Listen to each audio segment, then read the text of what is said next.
Around the year 1750 was the first industrial revolution, which was powered by steam. The second industrial revolution was powered by electricity in the turn of the 19th century into 1900 and so on. The third one was powered by the internet, the age of the internet in the 21st century. However, perhaps even late 20th century. Today, what we have is a different kind of phenomenon, and I've seen so many analyses, whether we're in the fourth or fifth or sixth industrial revolution. But what is certain is that the interactions of human beings, and of course with gadgets and all sorts of technology that surround every one of us today, it's a frenetic pace. With the internet, we're able to discuss with people in different parts of the world. Email has taken over from snail mail. And we're even doing a lot more. We now live in the age of social media. Social media, different kind of platforms where people just go and do whatever it is they like. Everybody has become a TV station if you look at what's going on YouTube and so on. And people are making some money from it. However, what we need to understand is that with the frenetic pace of these interactions, we are generating what is called data. So what is data? Data is a bit difficult to define, but it is that thing that you process. You can process it into information, and it can give you direction as per what's going on. Data is almost everything. And they say data is the new money. Data is the new cash. Data is the new gold. Data is that picture that you put on your Facebook page. Data is the click that you clicked your friend's post, or whether you reshared or retweeted. Data is that tweet that came to you that you just put on Twitter. Data is what you say, so long as it's recorded as well. It can be analyzed. And of course, there are companies and individuals that make quite a bit of money from data these days by being able to analyze and mine data as you would mine for gold or silver or lead or what have you. Where is Nigeria in all of this, and how can we move forward in the universe of data processing, data mining, and what have you? Today we're going to be discussing with someone who knows a whole lot more about this. I have with me a management consultant and data analyst, an analytics person, Ms. Aisha Duze. We're going to be discussing about data governance and data literacy. Welcome to the show, Aisha. Thank you very much, sir. Good afternoon. Right, so this is absolutely in your turf. I'm just a learner, actually. So we're talking about data. What is data in the first place, and why all these hoopla about data? And how is data the new gold? Data, I would loosely define as anything that gets recorded, right? The music you listen to, so long as you're listening to it on the internet, your phone calls. Right. Even your phone number is data. The text as well. Everything. Your text messages, your posts on social media, the news, bits you click on, the links you click on, what you read, what you watch.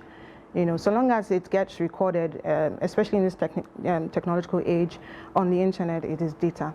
Right, and it doesn't limit it to that. If I scan a document right now and upload it, it's data. And including all of these CCTV machines, cameras, recording all over the country. At that point, we're talking of the Internet of Things. So your smartwatch, your smart home devices, anything that basically records information, right?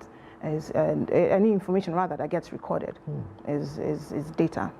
And I reckon because people can make money from it and all, therefore they say it's a new crude oil, it's a new gold. That is why it is, it's new gold. It's information, and information is valuable, and it's becoming more and more valuable as technology progresses. We're talking about AI now, and AI can only happen because there is data. That's artificial intelligence. Artificial intelligence, yes. Okay. And AI is only happening because there is data.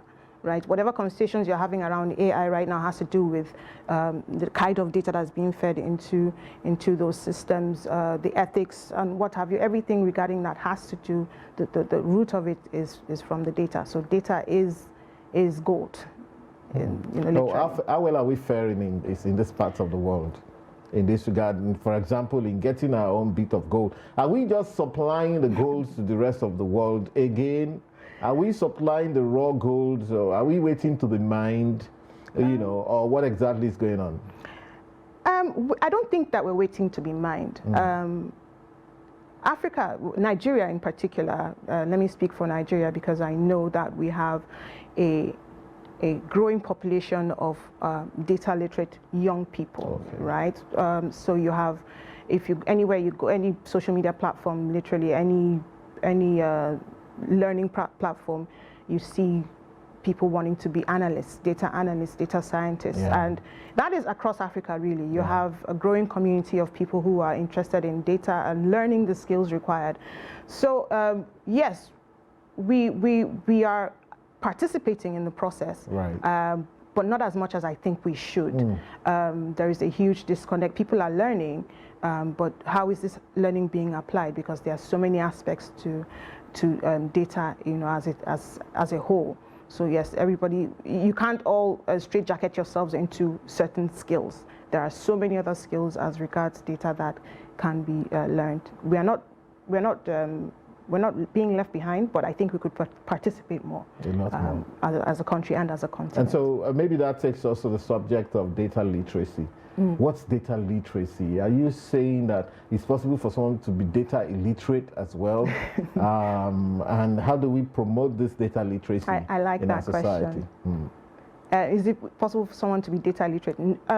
Not entirely. I don't, especially once people have access to gadgets, even your non-smartphone, because that person relies on data to be able to operate that. So you're getting a text message, that text message is data, and it's telling you something, right?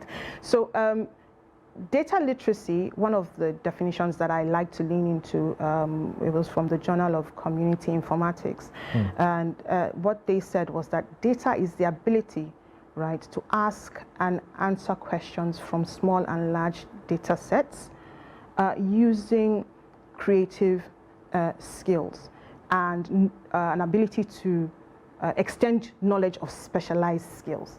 Now, I like that definition because it addresses the ever-changing nature of the field of data and its application. And data literacy is all-encompassing. Anyone can aspire to be data literate and do it successfully. It doesn't mean you discarding old skills. It simply means you being able to position yourself with your existing skills and add on new ones, to be able to use data, successfully. So as data itself keeps evolving, and perhaps we don't know what we'll have to incorporate into the field tomorrow. Yes, you should be flexible. Yes, you should be flexible and be willing to extend. So how can we skills. Get our people to be more data literate then? I mean, what do we do to promote? Is it only government that can do it, or does private sector have a role, and so on? The private sector, I think, is doing a whole lot. I know that there are organizations that have come together to form sort of communities for data professionals, right? People are on their own getting up and acquiring these skills. I think the role that government should have would be to provide an environment for them to put these skills to use and grow them. But also within the government, there is a lot of room, in fact, a lot of room for improved data literacy. You have sort of like it's a skew where people are data literate, but because the people that they are working with are not data literate. They're zoned out, perhaps, so I'm producing a visualization. I'm producing information that you can't. Informatics. I can't use it simply because you don't understand the process, right? So there's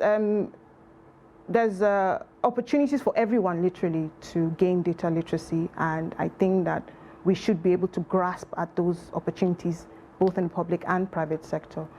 Now is a better time, it's a good time as any for us to get into the game, and as far as I'm concerned, Africa can get ahead of it really quickly. Fantastic. I'm going to define some things now from my own perspective, and then I'd want you to help me polish it. So there's the concept called big data, which is the fact that now like I said earlier, there's so much data we're producing every day. For example, how many people have done transfers today if the transfers go on the banking app and all of that? How many texts have we sent? How many transfers have we done to USSD through all of the banks? How many transactions have happened in the bank?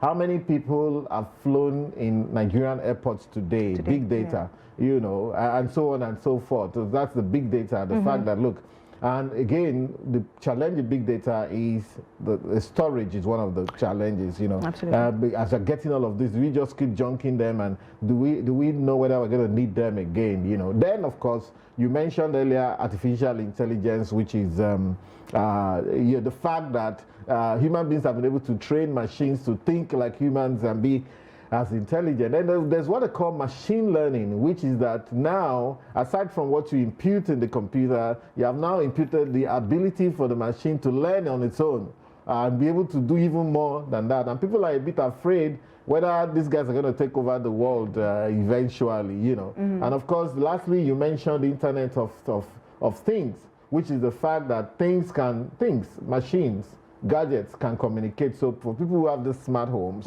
as you're coming, you know, it has recognized your body and the door can open for you. Once the door opens, it communicates to the TV will come on, the TV communicates to the AC will come on, your fridge, you know. So that is the Internet of Things. But now, I think they're now talking about Internet of Everything, meaning that even we as humans, including your pets, including maybe, I don't know where that's going to end anyway. I hope that maybe animals in the bush would have to be connected and the rats in your house will be connected with the internet. But what they're trying to say is that, you know, seamlessly, forget about the gadgets, everything needs to be connected with the internet in a way that interacts. What do you make of all of this and where is it taking the world? So there's definitely a flow.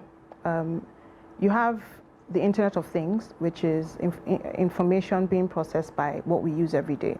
So you have an automated coffee maker, or you have these devices such as Siri and Co that you know, talk back. They wake you up in the mornings, you know, stuff like basically automated homes. You know, so all of those make up the Internet of Things, producing huge volumes of data that constitute the big data that you're talking about. Now, you have prior storage was in, you know, physical. That's a big issue.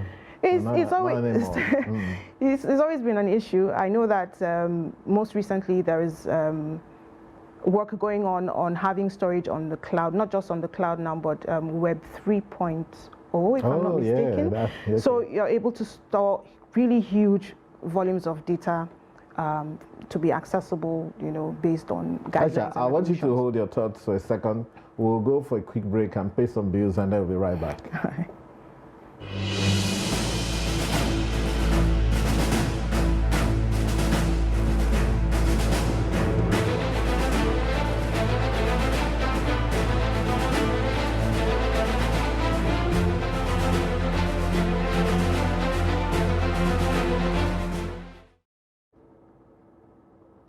Welcome back, and we've been discussing aspects of data literacy and data governance with Ms. Aisha Duze. And it's been a very interesting conversation so far. Welcome back. Sorry, I had to break you at some point, but I want you to conclude and land on some of those points you were making. So we were talking about, you know, the storage of big data. So we are moving from, you know, having it stored just on the cloud and a certain number of people having access. You have some. Of course, you still have physical storage, you know, and what have you, but there's work going on having it stored entirely or, you know, soft on the cloud, and so that's basically how the summary. Safe is that cloud thing, though? Well, you're sure that it's there. I mean, like I think that an illiterate like me that you're storing something in the cloud. I also, you know, in your head you imagine the cloud, and even the icon on the system shows something like a cloud. You're wondering. So what happens to that cloud? I'll give how safe is that cloud, really? Not to go too technical, right? But even in the physical systems, right, you have more than one copy of whatever information you have. So there's always going to be all of those protocols in place to ensure that data is never lost entirely. And I believe that whatever work that's going on is going to cater to that. So that's, you know, that makes up the big data aspect. And of course, big data is what feeds what you call machine learning. right? So machine learning, to put it in plain terms, is basically using data to train models. So they're statistical models, so to speak. So it trains them to behave in a certain way. And there are different types of training, you know, that you can give these models depending on how you want them to perform. And on the backdrop of this is where we have AI, right? So machine learning is what feeds into artificial intelligence. Yeah. So you find out that the flow itself is from the production of the data up to you know, artificial intelligence. Yes. Interesting. But so what's then is data governance? Where you said data governance, big word, and you guys in that tech space, you always have all these words that you used to confuse us. But can we break it down to, you know, the layman on the street? Data governance is simply the process of creating rules and guidelines to the management and use of data. Okay, rules and guidelines for the management and use of data. You can have it on a macro scale where you're talking about data between countries, for example, how it flows, who has access, to what extent, and what have you. And then, of course, you bring it down to the macro level where you're talking about organizations, public or private, where they have their internal governance policies.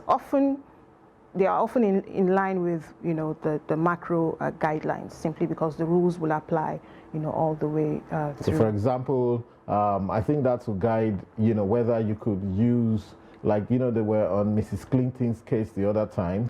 Whether you could use Gmail or Yahoo Mail to send official documents. And I think even President Buhari recently said something in that respect that people should not use. Because the moment you go in on Yahoo and Gmail, it's public. And it's public. I mean, who knows who's going to have access Exactly. to it. That falls within the framework of data governance, right? And these rules are there, and they're there for a reason. So it now boils down to our ability to comply, to enforce compliance, you know, so to speak. So it's but on a micro level, if I may ask you, on a micro level, what do people do? For example, we all generate data, and we seem to be helpless whether someone gets our data and uses it. For example, I mean, you use, for example, I mean, I don't know what happens. You send a tweet, someone screen grabs the tweet and send it in another direction, use it to blackmail you or something, you know, and there's a lot of that going on in the Nigeria space now, I must say. And for example, what even governs the idea that people, actually that happens on Twitter, people say, oh, they want to take this guy down, let's do a savage tweet, they have a certain word they use for it when they want to go after someone's personality and bring them down and all of that, you know. Is it not within the same, or is there still a lot of gaps in this area, or maybe they are not seen as data governance issues? I think that falls under social media. That's regulation. I think we should bring it into governance, really, because you know what people don't understand. So, like we have just defined today that, look, all those tweets, the likes, the retweets, you know, the pictures, all of those things are data. And we're saying that they're very, very important, even though they may not seem very important when you're sending just one. But by the time you agglomerate the number of transactions that are going on, there's a lot. And maybe a government can even call Twitter and say, hey, listen, I want to know how many people retweeted this dangerous tweet. And so, of course, they don't even have to call Twitter, they can see it there. But maybe they want to know the names of, I don't know, whatever, you know, stuff like that. So maybe we are not doing enough. If we leave it to social media realm, and social media companies are so powerful these days. Let me give you a small anecdote. So the other time, I think it was Twitter removed Donald Trump, the President Donald Trump, and also deleted one tweet from President Buhari. And a lot of Nigerians say, yeah, it's great, you know. But I felt that, I wrote an article then which I titled, Between Analog and Digital Tyranny, because in the analog world where we live, we understand, according to the United Nations Declaration of Human Rights, that the government cannot grab somebody off the street and just jail them. In fact, now the police, if they arrest you, they can't keep you more than 24 hours, maybe 48 hours, after which they must charge you or release you, which is agreed. Even if the government takes you to court, the government must get you a lawyer, even if you can't afford a lawyer. They cannot say, this guy, he doesn't have a lawyer, so this is our lawyer, the police lawyer, just harass him and intimidate him and jail him is not right. But for social media, we seem to have agreed that the Twitter guy can yank off a president and send him to Siberia. I knew someone who almost committed suicide for being taken off Instagram because it was that Instagram that she did everything she did in life, and all of a sudden the Instagram takes her out without even questioning her and saying, listen, can you answer to this? 3 strikes and out. Absolutely. You know, so are we not moving in the wrong direction in this regard? So while they are related, they are not quite the same. They're not governed by the same set of laws. Let me try to explain. So for data, you're dealing with the records, right? When we're talking of, I think we were dealing with the records, and you have, for example, the Nigerian Data Protection Regulation, right? And then for social media, I'm trying to remember the name of the regulation. I think Protection Against Internet Falsehoods. I see. It's a long name, but you know, it escapes me now, right? So there is actually regulation, which is why I brought up the issue of enforcement and compliance, right? It is. I mean, there definitely is room for abuse while it is going on. Right, it's not yet data. When it happens, it now becomes data. The actions that people take in response to that becomes data. So there are 2 separate sides, separate rules that govern, you know, each of these. But that being said, yes, I mean, data governance is encompassing in the sense that it would also refer to, you know, who has access, the data, the user.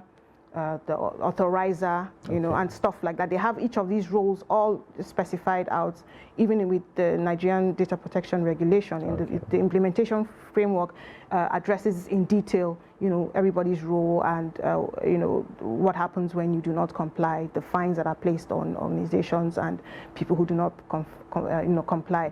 I believe that it's the same with, you know, social media as well. We now have to look into the issue of enforcement and compliance. And one thing I've always held is that we cannot totally do away with individual and collective responsibility, you know, when we're using social media. We cannot wait for the government to do everything. So how do we take responsibility ourselves and, you know, on an individual level? On an individual level, again, we go back to data literacy, but, you know, understanding the importance of the information you put out there, you know. I think a lot of people are just throwing out this information without understanding what exactly, that they're even throwing away gold, you know. Being able to confidently call out information that you would see to be false, especially if you know that it is false. You shouldn't hesitate, you know, and petition that authority to take it down. If they don't, well, you know, you can escalate the matter, because there actually are, you know, steps that can be taken. But I think that it involves individual and collective responsibility in order to tackle, especially the menace of what goes on social media. As we're beginning to round up the discussion, I wanted us to look at the positive side of things as well. How can governments and individuals make more money from this data thing? I mean, so I want you to separate them. So government, for example, I mean, we see a lot of data around us. You know, we're going through a difficult cash swap system right now. We just did an election. In this election, the presidential election, funny enough, you know, in the year 2003, we had 42 million people who voted. But in the year 2007, it dropped to 39 million. 2011 dropped to 38 million. 2015 dropped to 29 million. 2019 dropped to 27 million. And now it has dropped to 25 million. I'm hoping that it is because technology is helping us to clean out the data more and more. Even though some people say rigging. Okay, fine. If there was rigging, maybe we shouldn't have more than 18 million or 15 million. Are we really 200 million people in Nigeria? That's the question I'm asking. So, but that's one side in terms of looking at data all around us. But lastly, I mean, basically, how can government even make money out of clean data? And how can individuals do that? So it may be 2 minutes and we'll be done. Oh, because you just displayed brilliant data literacy skills right here. You know, to be able to show, you have to be curious. And you've asked so many questions. We've seen a trend. right? There was the data, you saw what was happening with data, and you've seen a trend and you're asking questions. Yeah. Answering that question is a way to make money. Or answering those questions. Okay. Right? So apply to do research, get funding for research. Okay. And find out why is there a decline? What's pointing, what is it pointing to? How do we solve that problem? Right. Right. So you found the problem, somebody else can solve that problem. Right. So there's a long key chain of what can be done. You've identified the problem, you need skills. Right. Somebody can learn those skills and provide those skills and get paid. So many, it's a long value chain of opportunities across and from what you've said now, I see also thought leadership. Yes. Because for me, maybe I'm going to write an article about this thing that I've said and also push it out there, and who knows what's going to come at the back of that. Thank you so much for coming. Thank you for having me. It's been great discussing with you, Aisha. Thank you so much, viewers, for staying with us this far. It's been a great time, and hope to see you next week.